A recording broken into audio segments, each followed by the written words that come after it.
Hello everyone, Jim Ludwig, your exercising financial planner. I've got another money tip for you today, and it's about when you can stop budgeting or when you shouldn't budget or when you don't have to budget. Nobody likes budgeting. Certainly I don't like budgeting. I've been doing it for a long time, on and off. I don't think I am as strict as I used to be, but then I have a lot more money than I used to have. So that kind of lends itself to not needing a budget or when you can stop budgeting. Well, first of all, my mother would say, you never stop budgeting, okay?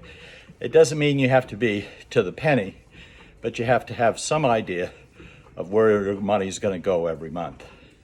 Now, there's a guy who wrote a book. His name is Rumit Sethi. And the book he wrote was, I Will Teach You to Be Rich. And in that book, he says, budgeting doesn't work for most people. It's your spending you have to focus on. And actually, in financial planning, that's the software that we use, takes that tact, is what are you going to spend your money on? Not so much a budget. So you have your fixed expenses like mortgage or rent or groceries, debts that you have to pay. And then the next category is investments. That's your taxable account, your brokerage account, your retirement account, your 401k, your IRA. And then savings goals like the next vacation or for Christmas coming up. And then lastly, the category is guilt-free spending of money. So you should always put some money in that category too. And that's sort of the reward for keeping track of where you're going to spend the money in the future. So to answer a question that people ask me from time to time, I think a general rule of thumb is if you have $1 million in a taxable account and $1 million in retirement accounts, I don't think you have to budget anymore.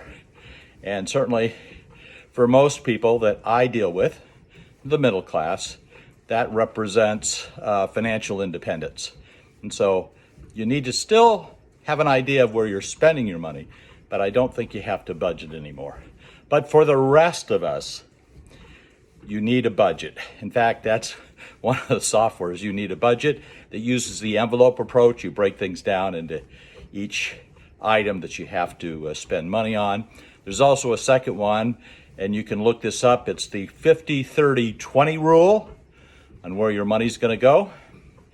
And then the other kind of approach is pay yourself first. That means you put money into savings and retirement accounts first.